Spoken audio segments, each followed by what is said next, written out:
সীমান্তে উত্তেজনাকর পরিস্থিতিকে কেন্দ্র করে ক্রমেই খারাপের দিকে যাচ্ছে ঢাকা দিল্লি সম্পর্ক। এমন অবস্থায় ঢাকায় নিযুক্ত ভারতীয় হাইকমিশনার প্রণয় ভার্মাকে পররাষ্ট্র সচিবের দপ্তরে ডেকে পাঠিয়েছে বাংলাদেশ সরকার। 12 জানুয়ারি বিকেলে ভারতীয় দূতকে পররাষ্ট্র সচিবের দপ্তরে ডেকে আনা হয়।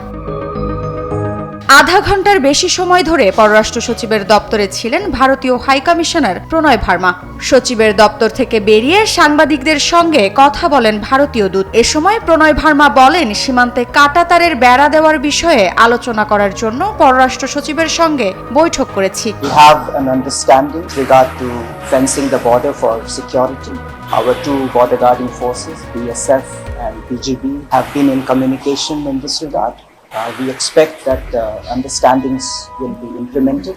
কয়েকদিন ধরে ভারত বাংলাদেশ সীমান্তে কাঁটাতারের বেড়া দেওয়া নিয়ে তুমুল উত্তেজনা দেখা দেয়। এ নিয়ে বিজিবি বিএসএফ এর মুখোমুখি অবস্থানের সময় বাংলাদেশ সীমান্তে বিজিবির পাশে দাঁড়ায় সীমান্তবর্তী সাধারণ মানুষ।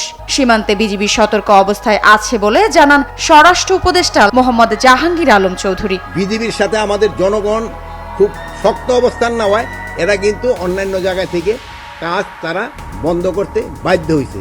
এই জন্য আমি বিজিবি এবং আমার বাংলাদেশের জনগণকে আমি অনেক অনেক ধন্যবাদ জানাই। সম্প্রতি সীমান্তে 5টি জায়গায় কাঁটাতারের বেড়া নির্মাণের কাজ শুরু করে ভারতীয় সীমান্তরক্ষী বাহিনী বিএসএফ। তবে বিজিবি ও স্থানীয় লোকজনের শক্ত অবস্থানের কারণে ভারত ওইসব স্থানে বেড়া নির্মাণ কাজ বন্ধ করতে বাধ্য হয়। বাংলাদেশ ও ভারতের মধ্যে বিদ্যমান 4156 কিলোমিটার সীমান্তের মধ্যে 3271 কিলোমিটার স্থানে ভারতীয় কর্তৃপক্ষ কাঁটাতারের বেড়া স্থাপন করেছে এবং 885 কিলোমিটার স্থানে কাঁটাতারের বেড়া নির্মাণ করা হয়নি বলে জানান স্বরাষ্ট্র উপদেষ্টা।